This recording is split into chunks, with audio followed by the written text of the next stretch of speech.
And welcome back to our channel. എന്തൊക്കെയുണ്ട്, എല്ലാവർക്കും സുഖമല്ലേ? അപ്പൊ ഇന്ന് ഞാൻ നിങ്ങളുമായിട്ട് ഷെയർ ചെയ്യുന്നത് ഒരു സ്കിൻ കെയർ റുട്ടീൻ വീഡിയോ ആണ് കേട്ടോ. അതായത് സ്റ്റെപ്പ് ബൈ സ്റ്റെപ്പ് നമ്മൾ എങ്ങനെയാണ് സ്കിൻ കെയർ ചെയ്യേണ്ടത് എന്നുള്ള ഒരു വീഡിയോ ആണ്. എൻ്റെ ആണെങ്കിൽ ഞാൻ 1-2 വീഡിയോസിൽ എനിക്ക് കമന്റ് വന്നിട്ടുണ്ടായിരുന്നു, നമ്മൾ മോയ്സ്ചറൈസർ യൂസ് ചെയ്യണമെന്ന് നിർബന്ധമാണോ, അതുപോലെ തന്നെ നമ്മൾ ഉപയോഗിക്കുന്ന മോയ്സ്ചറൈസറും സൺസ്ക്രീനും സെയിം ബ്രാൻഡ് തന്നെ നമ്മൾ യൂസ് ചെയ്യണോ. പിന്നെ ഞാൻ ഡീകൺസ്ട്രക്റ്റിന്റെ മോയ്സ്ചറൈസറിന്റെ റിവ്യൂ ഇട്ട സമയത്തും ഒരാൾ ചോദിച്ചിട്ടുണ്ടായിരുന്നു, ഈ മോയ്സ്ചറൈസർ യൂസ് ചെയ്ത് കഴിഞ്ഞാൽ ആ കുട്ടിക്ക് പിമ്പിൾ വരുമോ, അതിന്റെ സ്കിൻ ഓയിലി സ്കിൻ ആണ്. അപ്പൊ ഞാൻ ഓർത്തു ഇന്നത്തെ നമ്മുടെ വീഡിയോയില് നമുക്ക് സ്കിൻ കെയർ ചെയ്യേണ്ടതിന്റെ ആവശ്യകത എന്താണ്, എങ്ങനെയാണ് പ്രോപ്പറായിട്ട് സ്കിൻ കെയർ ചെയ്യേണ്ടത്, നമ്മൾ പ്രോഡക്റ്റ് സെലക്ട് ചെയ്യുമ്പോൾ ശ്രദ്ധിക്കേണ്ട കാര്യങ്ങൾ എന്തൊക്കെയാണ്, ഇതൊക്കെ ഉൾപ്പെടുത്തിക്കൊണ്ടുള്ള ഒരു വീഡിയോ ആണ് കേട്ടോ ഇന്നത്തെ നമ്മുടെ വീഡിയോ. അപ്പൊ നിങ്ങൾക്ക് യൂസ്ഫുൾ ആവുമെന്ന് വിചാരിക്കുന്നു. പിന്നെ നമ്മുടെ ചാനൽ ആരെങ്കിലും ആദ്യമായിട്ട് കാണുന്നുണ്ടെങ്കിൽ welcome to our family. Video മുഴുവനായിട്ട് കണ്ടിട്ട് നിങ്ങൾക്ക് ഇഷ്ടമായാൽ മാത്രം ചാനൽ ഒന്ന് സബ്സ്ക്രൈബ് ചെയ്ത് സപ്പോർട്ട് ചെയ്തേക്കണേ. പിന്നെ നമ്മുടെ വീഡിയോ മറക്കാതെ ഒന്ന് ലൈക്ക് ചെയ്തേക്കാം. ആർക്കെങ്കിലും യൂസ്ഫുൾ ആവുമെന്ന് നിങ്ങൾക്ക് തോന്നിക്കുകയാണെങ്കിൽ ഒന്ന് ഷെയർ ചെയ്തും കൂടെ സപ്പോർട്ട് ചെയ്തേക്കാം കേട്ടോ. അപ്പൊ നമുക്ക് വേഗം വീഡിയോയിലേക്ക് പോയാലോ.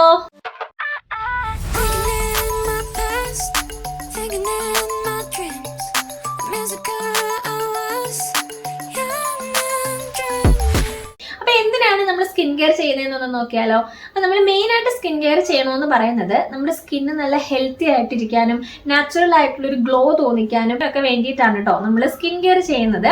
അപ്പൊ നമ്മൾ സ്കിൻ കെയർ ചെയ്യുമ്പോൾ മെയിൻ ആയിട്ട് ശ്രദ്ധിക്കേണ്ട കാര്യം എന്ന് പറയുന്നത് നമ്മുടെ ഓരോരുത്തരുടെയും സ്കിൻ ടൈപ്പ് എന്ന് പറയുന്നത് ഡിഫറെന്റ് ആയിരിക്കും. അപ്പോൾ ഇപ്പൊ എന്റെ സ്കിൻ ഓയിലി സ്കിൻ ടൈപ്പാണ്. അപ്പൊ ഞാൻ യൂസ് ചെയ്യുന്ന സാധനം നിങ്ങൾ ഒരു ഡ്രൈ സ്കിൻ ആയിട്ടുള്ളവരോ അല്ലെങ്കിൽ കോമ്പിനേഷൻ സ്കിൻ ആയിട്ടുള്ളവരോ യൂസ് ചെയ്ത് കഴിഞ്ഞാൽ നിങ്ങൾക്ക് ചിലപ്പോ പിമ്പിളോ കാര്യങ്ങളോ ഒക്കെ വരാനുള്ള ചാൻസ് ഉണ്ട്. അപ്പൊ നമ്മൾ എപ്പോഴും ശ്രദ്ധിക്കേണ്ടത് നമ്മുടെ സ്കിൻ ടൈപ്പിനും നമ്മുടെ സ്കിന്നിനും യോജിച്ചതായിട്ടുള്ള പ്രോഡക്റ്റ് നമ്മൾ കണ്ടുപിടിക്കുക എന്നുള്ളതാണ്. അപ്പൊ നമ്മുടെ സ്കിൻ കെയറിലെ ഫസ്റ്റ് സ്റ്റെപ്പ് എന്ന് പറയുന്നത് ക്ലെൻസിങ് ആണ് കേട്ടോ. ക്ലെൻസിങ് എന്തിനാ നമ്മൾ ചെയ്യുന്നതെന്ന് വെച്ചിട്ടുണ്ടെങ്കിൽ നമ്മുടെ ഫേസിൽ ഉണ്ടാവുന്ന ഡേർട്ടും ഇമ്പ്യൂരിറ്റീസും ഒക്കെ മാറ്റാൻ വേണ്ടിയിട്ടാണ് കേട്ടോ നമ്മൾ ക്ലെൻസ് ചെയ്യുന്നത് ഫേസ്. അതല്ലാന്നുണ്ടെങ്കിൽ ഈ ഡേർട്ടും ഇമ്പ്യൂരിറ്റീസും ഒക്കെ നമ്മുടെ ഈ പോഴ്സിനകത്തൊക്കെ കയറിയിട്ട് പോഴ്സ് ക്ലോഗ് ആയിട്ട് നമുക്കവിടെ പിമ്പിളൊക്കെ വരാനും ബ്രേക്ക്ഔട്ട്സ് ഉണ്ടാകാനും ഒക്കെ ചാൻസ് ഉണ്ട്. അപ്പൊ അതൊക്കെ കുറയ്ക്കാൻ വേണ്ടിയിട്ടാണ് നമ്മൾ നമ്മുടെ ഫേസ് നല്ല രീതിയിൽ ക്ലെൻസ് ചെയ്യുന്നത് കേട്ടോ. പിന്നെ നമ്മൾ ശ്രദ്ധിക്കേണ്ട കാര്യം, നമ്മൾ ക്ലെൻസറിനാണെങ്കിലും മോയ്സ്ചറൈസറിനാണെങ്കിലും ഒരുപാട് കാശ് ചെലവാക്കേണ്ട ആവശ്യമില്ല. ഏതെങ്കിലും ജെന്റിൽ ആയിട്ടുള്ള ലൈറ്റ് ആയിട്ടുള്ള നമ്മുടെ സ്കിൻ ടൈപ്പിന് പറ്റിയിട്ടുള്ള, ഇപ്പോൾ ഓയിലി സ്കിൻ ആണെന്നുണ്ടെങ്കിൽ ഓയിൽ ഫ്രീ ആയിട്ടുള്ള ഒരു ക്ലെൻസർ യൂസ് ചെയ്യുക. അതിന് നമ്മൾ വേണ്ടിയിട്ട് ഇങ്ങനെ ഒരുപാട് കാശൊന്നും ചിലവാക്കേണ്ട കാര്യമില്ല കേട്ടോ. ഒരു 350 ആ ഒരു 300 റേഞ്ചിലുള്ള ഒരുപാട് നല്ല നല്ല ക്ലെൻസേഴ്സ് അവൈലബിൾ ആണ്. അപ്പൊ അതിലേതെങ്കിലും വാങ്ങിച്ച് യൂസ് ചെയ്തതിന്റെ ആവശ്യമുള്ളൂ. മിക്ക ഓയിലി സ്കിന്നുകാരും ചെയ്യുന്ന ഒരു മിസ്റ്റേക്ക് ആണ്, നമ്മുടെ സ്കിന്നിൽ ഇങ്ങനെ ഓയിൽ പ്രൊഡക്ഷൻ കാണുന്ന ഉടനെ നമ്മൾ ഇടയ്ക്കിടയ്ക്ക് പോയിട്ട് നമ്മൾ ഫേസ് ക്ലെൻസ് ചെയ്യുക എന്നുള്ളത്. അങ്ങനെ നമ്മൾ ഒരിക്കലും ചെയ്യേണ്ട ആവശ്യമില്ല കേട്ടോ.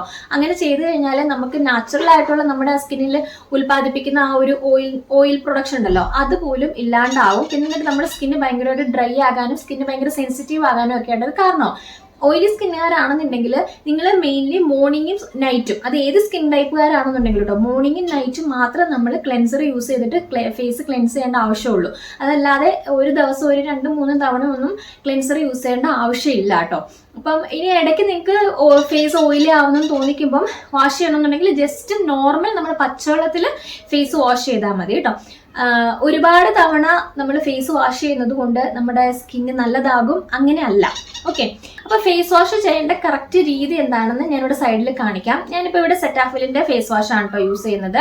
ആദ്യം തന്നെ നമ്മൾ നോർമൽ വാട്ടറിൽ നമ്മുടെ ഫേസ് ജസ്റ്റ് ഒന്ന് വാഷ് ചെയ്യുക. വാഷ് ചെയ്തതിന് ശേഷം നമുക്ക് വേണ്ടത്ര എമൗണ്ടിൽ കുറച്ച് മതി കേട്ടോ. ഒരുപാട് എടുത്ത് കയ്യിലിട്ട് പതപ്പിക്കേണ്ട ആവശ്യമില്ല, കുറച്ച് എമൗണ്ട് മതി. കുറച്ച് എമൗണ്ട് ഫേസ് വാഷ് നമ്മുടെ കയ്യിലെടുത്തതിന് ശേഷം നന്നായിട്ട് 2 കൈ വെച്ചിട്ട് അതൊന്ന് റബ്ബ് ചെയ്ത് കൊടുക്കാം. റബ്ബ് ചെയ്തതിന് ശേഷം നമ്മൾ ഫേസിൽ സർക്കുലാർ മോഷനിൽ പതുക്കെ വേണം നമ്മൾ ഒന്ന് മസാജ് ചെയ്ത് കൊടുക്കണം കേട്ടോ. മെയിനായിട്ട് നമ്മൾ ഒരു 60 സെക്കൻഡ് ഒക്കെ നമ്മൾ നല്ല രീതിയിൽ തന്നെ ഫേസിൽ ഒന്ന് സർക്കുലർ മോഷനിൽ മസാജ് ചെയ്ത് കൊടുക്കുക. അപ്പൊ നമ്മുടെ ഈ മൂക്കിന്റെ ഭാഗത്തൊക്കെ ഉണ്ടല്ലോ, അവിടെയൊക്കെ നന്നായിട്ട് അവിടെയൊക്കെ ഇങ്ങനെ ഡേർട്ട് ഇങ്ങനെ കയറിയിരിക്കാനും പെട്ടെന്ന് പിമ്പിളൊക്കെ വരാനൊക്കെ ഉള്ള ചാൻസ് ഉള്ളതാണ്. അപ്പൊ അവിടെ എല്ലാം നമ്മൾ നല്ല രീതിയിൽ തന്നെ, അതുപോലെ ഈ സൈഡിലൊക്കെ നന്നായിട്ട് തന്നെ സർക്കുലർ മോഷനിൽ പതുക്കെ മസാജ് ചെയ്ത് കൊടുക്കുക. അതിനുശേഷം നമ്മൾ ഫേസ് വീണ്ടും വാഷ് ചെയ്തിട്ട് ടവൽ ഉപയോഗിച്ചിട്ട് ഭയങ്കരമായിട്ട് ഉരച്ച് തുടയ്ക്കാതിരിക്കുക, ജസ്റ്റ് ഇങ്ങനെ ഒപ്പി എടുക്കുക. അപ്പൊ അതാണ് നമ്മുടെ ക്ലെൻസിങ് സ്റ്റെപ്പ് എന്ന് പറയുന്നത്.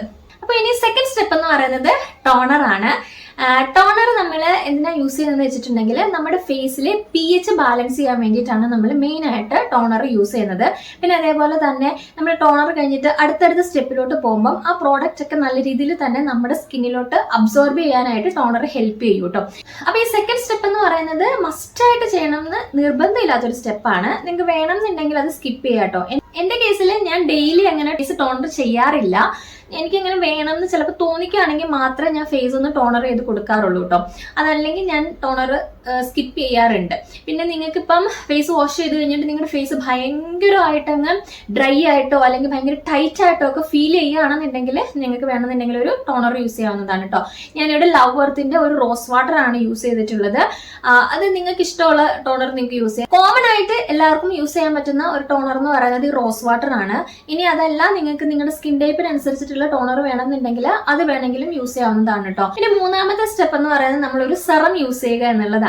സെറം നമ്മളെ മെയിൻ ആയിട്ട് ഹെൽപ്പ് ചെയ്യുന്നതെന്ന് വെച്ച് കഴിഞ്ഞാല് സെറം നമ്മുടെ സ്കിന്നിന് പ്രത്യേകിച്ച് എന്തെങ്കിലും ഒരു സ്കിൻ കൺസേൺ ഒക്കെ ഉണ്ട്, അതായത് ഇപ്പം ആക്നെ അല്ലെങ്കിൽ വ്രിങ്കിൾസ്, ഫൈൻ ലൈൻസ് ഇതൊക്കെ ഉണ്ടെന്നുണ്ടെങ്കിൽ നിങ്ങൾക്ക് സെറം യൂസ് ചെയ്യാവുന്നതാണ്. പിന്നെ ആണെങ്കിൽ ഉണ്ടല്ലോ, ഞാൻ ഇടയ്ക്ക് ഒരു കാര്യം പറയുന്നത്, ഞാൻ ടീനേജേഴ്സിന് വേണ്ടിയിട്ടുള്ള ഒരു സ്കിൻ കെയർ വീഡിയോ ഞാൻ വേറെ ചെയ്യാം കേട്ടോ. ടീനേജേഴ്സ് സെറം യൂസ് ചെയ്യണമെന്ന് നിർബന്ധമില്ല. അപ്പൊ സെറം നമുക്ക് നമ്മൾ യൂസ് ചെയ്യുന്നത് കൊണ്ട് നമ്മുടെ സ്കിന്ന് നന്നായിട്ട് തന്നെ നമ്മുടെ പിഗ്മെന്റേഷൻ ഒക്കെ മാറ്റി ഈവൻ സ്കിൻ ടോൺ ആക്കാനായിട്ട് ഹെൽപ്പ് ചെയ്യും. അതുപോലെ തന്നെ ഫൈൻ ലൈൻസ് ഒക്കെ ഉണ്ടെങ്കിൽ അത് കുറയ്ക്കാനേ, നല്ലതായിട്ട് ഹൈഡ്രേറ്റഡ് ആയിട്ട് ഇരിക്കാനായിട്ട് ഒരു ഡീപ്പ് ഹൈഡ്രേഷൻ ഒക്കെ വേണമെന്നുണ്ടെങ്കിൽ നമ്മൾ സ്കിൻ സെറം യൂസ് ചെയ്യുന്നത് നല്ലതാണ് കേട്ടോ. ഓയിൽ പ്രൊഡക്ഷനെയും ആക്നെയും ഒക്കെ കൺട്രോൾ ചെയ്യാനും ഒക്കെ ആയിട്ട് നമുക്ക് സെറം യൂസ് ചെയ്യാം. ഈ സെറം എന്ന് പറയുന്നത് ഒരു ഹൈലി ആക്റ്റീവ് ഇൻഗ്രീഡിയൻസ് വരുന്ന ഭയങ്കര ലൈറ്റ് വെയിറ്റ് ആയിട്ടുള്ള പ്രോഡക്റ്റ് ആണ് കേട്ടോ. ഏത് സ്കിൻ ടൈപ്പ് ഉള്ളവർക്കും സെറം യൂസ് ചെയ്യാവുന്നതാണ്.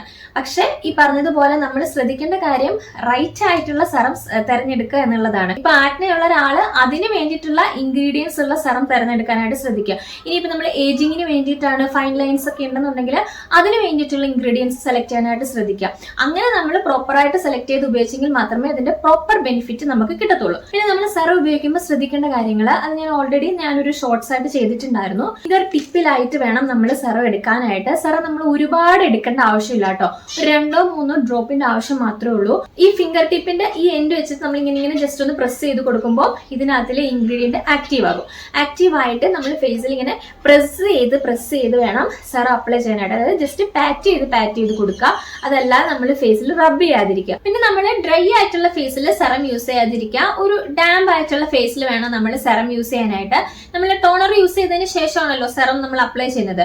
അപ്പൊ അങ്ങനെ ആകുമ്പോൾ ടോണർ ഫുള്ളായിട്ട് സ്കിന്നിൽ അബ്സോർബ് ആയി പോകുന്നതിന് മുമ്പ് തന്നെ നമ്മൾ സെറം ഫേസിൽ അപ്ലൈ ചെയ്യാനായിട്ട് ശ്രദ്ധിക്കുക. ഇനിയിപ്പോ നിങ്ങൾ ടോണർ സ്കിപ്പ് ചെയ്യുകയാണെന്നുണ്ടെങ്കിൽ ഫേസ് നമ്മൾ വാഷ് ചെയ്തിട്ട് ഫുള്ളായിട്ട് ഡ്രൈ ആകാനായിട്ട് വിടാതിരിക്കുക. ഒരു ചെറിയ നനവ് ഫേസിലുള്ളപ്പോൾ തന്നെ സെറം യൂസ് ചെയ്യാനായിട്ട് ശ്രദ്ധിക്കുക കേട്ടോ. അപ്പൊ അങ്ങനെയാണെങ്കിൽ മാത്രമേ ഇത് നല്ല രീതിയിൽ തന്നെ നമ്മുടെ സ്കിന്നിലോട്ട് അബ്സോർബ് ആയിട്ട് നമുക്ക് വേണ്ട ആ ഒരു ബെനിഫിറ്റ് നമുക്ക് കിട്ടത്തുള്ളൂ. ഇനി അടുത്ത സ്റ്റെപ്പ് എന്ന് പറയുന്നത് അത് മസ്റ്റ് ആയിട്ടും എല്ലാവരും ഫോളോ ചെയ്യേണ്ട ഒരു സ്റ്റെപ്പാണ് മോയ്സ്ചറൈസറിംഗ് എന്ന് പറയുന്നത്. നിങ്ങളിപ്പം ഏത് സ്കിൻ ടൈപ്പ് ആയിക്കോട്ടെ, ഏത് സ്കിൻ ടൈപ്പ് ആണെങ്കിലും മോയ്സ്ചറൈസർ സ്കിപ്പ് ചെയ്യാതിരിക്കുക. ചിലർ പറയാറുണ്ട് ഓയിലി സ്കിൻ ആണെന്നുണ്ടെങ്കിൽ മോയ്സ്ചറൈസർ യൂസ് ചെയ്യേണ്ട ആവശ്യമില്ലാന്ന്. അങ്ങനെ അല്ല കേട്ടോ. മോയ്സ്ചറൈസർ മസ്റ്റ് ആയിട്ട് നമ്മൾ യൂസ് ചെയ്യണം. ഈ പറഞ്ഞതുപോലെ തന്നെ മോയ്സ്ചറൈസറിന് നമ്മൾ ഒരുപാട് പൈസയൊന്നും മുടക്കേണ്ട ആവശ്യമില്ല. നമ്മുടെ സ്കിൻ ടൈപ്പിന് പറ്റിയിട്ടുള്ള ഇൻഗ്രീഡിയൻസ് അടങ്ങിയിട്ടുള്ള ഒരു അഫോർഡബിൾ ആയിട്ടുള്ള മോയ്സ്ചറൈസർ നമ്മൾ വാങ്ങിക്കേണ്ട ആവശ്യമുള്ളൂ കേട്ടോ. അപ്പൊ നമ്മുടെ സ്കിന്ന് നല്ല രീതിയിൽ തന്നെ ഹൈഡ്രേറ്റഡ് ആയിട്ടിരിക്കാനും ഇനി ഡ്രൈനെസ് ഒക്കെ കൺട്രോൾ ചെയ്യാനും ഓയിലിനെ കൺട്രോൾ ചെയ്യാനും അതുപോലെ തന്നെ സ്കിന്നിന്റെ ആ ഒരു ടെക്സ്ചർ ഇംപ്രൂവ് ചെയ്യാനും ഒക്കെ ആയിട്ട് മോയ്സ്ചറൈസർ നമുക്ക് നല്ല രീതിയിൽ തന്നെ ഹെൽപ്പ് ചെയ്യുന്ന ഒന്നാണ് കേട്ടോ. അപ്പൊ ഞാൻ യൂസ് ചെയ്യുന്നത് ഡീകൺസ്ട്രക്റ്റിന്റെ മോയ്സ്ചറൈസർ ആണ്. അത് ഭയങ്കര ലൈറ്റ് വെയിറ്റ് ആയിട്ടുള്ള ഒരു മോയ്സ്ചറൈസർ ആണ് കേട്ടോ. അത് നമ്മൾ കയ്യിൽ കുറച്ചെടുത്തിട്ട് ഇപ്പൊ ഒത്തിരി എമൗണ്ട് എടുക്കേണ്ട കാര്യമില്ല. ആവശ്യത്തിനുള്ള ഒരു കുറച്ചൊരു എമൗണ്ട് എടുക്കുക. അതിനുശേഷം നമ്മുടെ ഫേസിലെല്ലാം ഇതേപോലെ ഇങ്ങനെ ഡോട്ട് ആയിട്ട് ഇട്ട് കൊടുത്തിട്ട് ഫേസ് ഒന്ന് ജസ്റ്റ് മസാജ് ചെയ്ത് കൊടുക്കുക കേട്ടോ. സർക്കുലർ മോഷനിൽ പതുക്കെ വളരെ ലൈറ്റ് ആയിട്ട് മസാജ് ചെയ്ത് ആ ഒരു പ്രോഡക്റ്റ് നമ്മുടെ സ്കിന്നിൽ അബ്സോർബ് ചെയ്യാനായിട്ട് വിടുക. പിന്നെ സെറം അപ്ലൈ ചെയ്ത് ഒരു ഇത്തിരി വെയിറ്റ് ചെയ്തതിന് ശേഷം വേണം നമ്മൾ മോയ്സ്ചറൈസർ അപ്ലൈ ചെയ്യാനായിട്ട്. നമ്മൾ ഈ പ്രോഡക്റ്റ് ഇങ്ങനെ ലെയർ ചെയ്യുന്ന സമയത്ത് ഒന്നിനു പുറകെ ഒന്നായിട്ട് തൊട്ടടുത്ത് യൂസ് ചെയ്യാതിരിക്കുക. ഒരിത്തിരി ഗ്യാപ്പ് ഇട്ടിട്ട് വേണം അടുത്ത പ്രോഡക്റ്റ് നമ്മൾ യൂസ് ചെയ്യാനായിട്ട്. സ്റ്റെപ്പ് എന്ന് പറയുന്നത് സൺസ്ക്രീൻ ആണ്. സൺസ്ക്രീൻ നമ്മൾ മോർണിംഗിൽ യൂസ് ചെയ്യേണ്ട ആവശ്യമുള്ളൂ കേട്ടോ. നൈറ്റിൽ നമ്മൾ സൺസ്ക്രീൻ യൂസ് ചെയ്യേണ്ട ആവശ്യമില്ല. സൺസ്ക്രീൻ നിങ്ങൾ മെയിൻ ആയിട്ട് ഇപ്പൊ നിങ്ങൾ വീട്ടിനകത്ത് നിൽക്കുന്ന ഒരാളായിക്കോട്ടെ അല്ലെങ്കിൽ പുറത്ത് പോകുന്ന ആളായിക്കോട്ടെ നിങ്ങൾ സൺസ്ക്രീൻ യൂസ് ചെയ്തിരിക്കുക. വീട്ടിനകത്താണെങ്കിൽ പോലും നമുക്ക് UV റേസ് ഇപ്പം നമ്മൾ ജനലിന്റെ അടുത്തൊക്കെ നിൽക്കുമ്പോൾ തന്നെ UV റേസ് നമ്മുടെ സ്കിന്നിലേക്ക് കയറുന്നുണ്ട്. അപ്പൊ അതുകൊണ്ട് നമ്മൾ സൺസ്ക്രീൻ വീട്ടിൽ നിൽക്കുകയാണെങ്കിൽ പോലും നമ്മളൊരു സൺസ്ക്രീൻ യൂസ് ചെയ്യുക കേട്ടോ. സൺസ്ക്രീൻ നമ്മളെ മെയിൻ ആയിട്ട് പ്രൊട്ടക്ട് ചെയ്യുന്നത് UV റേസിൽ നിന്ന് പ്രൊട്ടക്ട് ചെയ്യുന്നുണ്ട്. അതുപോലെ തന്നെ പിഗ്മെന്റേഷൻ, ഏർലി ഏജിങ് ഇതൊക്കെ കുറയ്ക്കാനായിട്ട് സൺസ്ക്രീൻ ഹെൽപ്പ് ചെയ്യുന്നുണ്ട് കേട്ടോ. അതുപോലെ തന്നെ നമ്മൾ ഡെയിലി നമ്മൾ ഫോൺ നോക്കുന്നവരാണ്, അതുപോലെ ലാപ്ടോപ്പ് ഒക്കെ യൂസ് ചെയ്യുന്നവർ കാണും. അപ്പം ഇതിൽ നിന്നൊക്കെ ആണെങ്കിലും ഈ റേസ് നമ്മുടെ സ്കിന്നിനകത്തേക്ക് കയറുന്നുണ്ട്. അപ്പൊ അതിനെയൊക്കെ പ്രൊട്ടക്ട് ചെയ്ത് ഒരു ലെയർ പോലെ ആക്ട് ചെയ്യാനായിട്ടാണ് സൺസ്ക്രീൻ നമ്മൾ മെയിൻ ആയിട്ട് യൂസ് ചെയ്യുന്നത്. അപ്പൊ ഈ സ്കിൻ കെയറിലെ ഏറ്റവും ലാസ്റ്റ് സ്റ്റെപ്പാണ് സൺസ്ക്രീൻ എന്ന് പറയുന്നത്. ഇപ്പൊ നമ്മൾ പുറത്തൊക്കെ പോകുമ്പോൾ UV റേസ് അടിച്ചിട്ട് നമ്മുടെ സ്കിന്ന് ടാൻ ആവാനൊക്കെയുള്ള ചാൻസ് ഉണ്ട്. ഇതൊക്കെ കുറയ്ക്കാനായിട്ട് സൺസ്ക്രീൻ നമ്മളെ നല്ല രീതിയിൽ ഹെൽപ്പ് ചെയ്യും. പിന്നെ ഞാൻ പറഞ്ഞല്ലോ, പിന്നെ എനിക്ക് കമന്റ് വന്നിട്ടുണ്ടായിരുന്ന ഒരു കാര്യമാണ്, നമ്മൾ സൺസ്ക്രീൻ യൂസ് ചെയ്യുമ്പോൾ നമ്മൾ മോയ്സ്ചറൈസർ യൂസ് ചെയ്യുന്ന ആ സെയിം ബ്രാൻഡ് തന്നെ യൂസ് ചെയ്യണമെന്ന്. അങ്ങനെ ഒരിക്കലും നിർബന്ധമില്ല. നമുക്ക് ഏത് ബ്രാൻഡ് വേണമെങ്കിലും യൂസ് ചെയ്യാം. സെയിം ബ്രാൻഡ് യൂസ് ചെയ്യുകയാണെങ്കിൽ യൂസ് ചെയ്യാം, അതും കുഴപ്പമില്ല. പിന്നെ ഈ സൺസ്ക്രീനിന്റെ കാര്യത്തിൽ കുറച്ച് മിത്തുകൾ കേട്ട് വരാറുണ്ട്. ഡാർക്ക് സ്കിൻ ടോൺ ഉള്ളവര് സൺസ്ക്രീൻ യൂസ് ചെയ്യേണ്ട ആവശ്യമില്ല എന്നുള്ളത്. പക്ഷെ അങ്ങനെയല്ല, ഏത് സ്കിൻ ടൈപ്പ് ഉള്ളവരും സൺസ്ക്രീൻ യൂസ് ചെയ്യേണ്ടത് അത്യാവശ്യമാണ് കേട്ടോ. സണ്ണിൽ നിന്നുള്ള സൺ ഡാമേജ് കുറയ്ക്കാൻ വേണ്ടിയിട്ടാണ്. അതൊരു പ്രൊട്ടക്റ്റിംഗ് ലെയർ ആയിട്ട് നിൽക്കുന്നതാണ് സൺസ്ക്രീൻ എന്ന് പറയുന്നത്. സൺസ്ക്രീൻ എന്ന് തന്നെയല്ലേ പറയുന്നത് നമ്മള്. അപ്പോൾ ആ ഒരു പ്രൊട്ടക്റ്റിംഗ് ലെയർ പോലെ നിൽക്കുന്നതാണ് സൺസ്ക്രീൻ എന്ന് പറയുന്നത്. ഡാർക്ക് സ്കിൻ ഉള്ളവരായിക്കോട്ടെ, ഫെയർ സ്കിൻ ഉള്ളവരായിക്കോട്ടെ, മീഡിയം സ്കിൻ ഉള്ളവരായിക്കോട്ടെ, നിങ്ങളൊരു സൺസ്ക്രീൻ യൂസ് ചെയ്യുക. SPF 50 ഉള്ള ഒരു സൺസ്ക്രീൻ യൂസ് ചെയ്യുന്നതായിരിക്കും എപ്പോഴും നല്ലത്. പ്രത്യേകിച്ച് നമ്മൾ വീട്ടിനുള്ളിലൊക്കെ നിൽക്കുമ്പോൾ SPF 30 ഒക്കെ ആണെങ്കിലും പ്രശ്നമില്ല. വെളിയിലോട്ടൊക്കെ ഇറങ്ങുന്ന സമയത്ത് SPF 50 ഉള്ളതും PA4+ ഉള്ളതും ഒക്കെ ആയിട്ടുള്ള ഒരു സൺസ്ക്രീൻ യൂസ് ചെയ്യുന്നതായിരിക്കും എപ്പോഴും നല്ലത്. അപ്പോൾ പ്രോപ്പർ ആയിട്ടുള്ള ഒരു സൺസ്ക്രീൻ സെലക്ട് ചെയ്യുക. നമ്മുടെ സ്കിൻ കെയറിൽ ഒഴിവാക്കാൻ പറ്റാത്ത ഒരു സ്റ്റെപ്പാണ് ഈ സൺസ്ക്രീൻ എന്ന് പറയുന്നത്. അപ്പൊ നമ്മൾ ഫേസ് ഒക്കെ കെയർ ചെയ്ത് ഫേസ് ഒക്കെ നല്ല ഹൈഡ്രേറ്റഡ് ഒക്കെ ആക്കി വെച്ചു. ഇനി നമുക്ക് ലിപ്പും കൂടെ ഒന്ന് കെയർ ചെയ്ത് കൊടുക്കാം. അപ്പൊ അതിന് വേണ്ടിയിട്ട് ഞാനിവിടെ ഒരു ലിപ് ബാം ഡെയിലി യൂസ് ചെയ്യാറുണ്ട്. രാവിലെ ആണെന്നുണ്ടെങ്കിൽ ഞാനൊരു SPF ഉള്ള ഒരു ലിപ് ബാം ആണ് യൂസ് ചെയ്യാറ്. നൈറ്റിൽ ഞാൻ നോർമൽ SPF ഒന്നും വേണ്ട ആവശ്യമില്ലല്ലോ, അത് നോർമൽ ആയിട്ടുള്ള ഒരു ലിപ് ബാം ഞാൻ യൂസ് ചെയ്യാറുണ്ട് കേട്ടോ. അപ്പൊ ഇതാണ് സ്കിൻ കെയറിലെ പ്രോപ്പർ ആയിട്ടുള്ള സ്റ്റെപ്പ് എന്ന് പറയുന്നത് കേട്ടോ. ഈ ഒരു രീതിയിൽ വേണം നമ്മൾ സ്കിൻ കെയർ ചെയ്ത് വരാനായിട്ട്. എനിക്ക് സത്യത്തിൽ സ്കിൻ കെയർ ചെയ്യുമ്പം എനിക്ക് പേഴ്സണലി എനിക്ക് നല്ലൊരു എന്താ പറയാ ഒരു കോൺഫിഡൻസ് ആണ് കേട്ടോ എനിക്ക് സ്കിൻ കെയർ തരുന്നത്. നിങ്ങൾ ഇതുവരെ ഇങ്ങനെ പ്രോപ്പറായിട്ട് സ്കിൻ കെയർ ഒന്നും ചെയ്യാത്തവരാണെന്നുണ്ടെങ്കിൽ ഒന്ന് ചെയ്ത് നോക്കുക. അപ്പം നിങ്ങൾക്ക് തന്നെ അതിൻ്റെ ആ ഒരു വ്യത്യാസം മനസ്സിലാവും. പ്രോപ്പറായിട്ടുള്ള രീതിയിൽ നമ്മൾ സ്കിൻ കെയർ ചെയ്യുകയാണെന്നുണ്ടെങ്കിൽ നമ്മുടെ സ്കിന്ന് നല്ലതായിട്ടിരിക്കാനായിട്ട് അത് ഒരുപാട് ഹെൽപ്പ് ചെയ്യും കേട്ടോ. അപ്പോൾ ഇന്നത്തെ വീഡിയോ ഇത്രയേ ഉള്ളൂ. ഈ വീഡിയോ നിങ്ങൾക്ക് യൂസ്ഫുൾ ആണെന്ന് വിചാരിക്കുന്നു. വീഡിയോ ഇഷ്ടമായിട്ടുണ്ടെങ്കിൽ ഉറപ്പായിട്ടും ഒന്ന് ലൈക്ക് ചെയ്തേക്കണേ. അപ്പോൾ നമുക്ക് നെക്സ്റ്റ് വീഡിയോ ആയിട്ട് കാണാം. അതുവരെ എല്ലാവരും ഹാപ്പി ആയിട്ടും സേഫ് ആയിട്ട് ഇരിക്കും. ബൈ.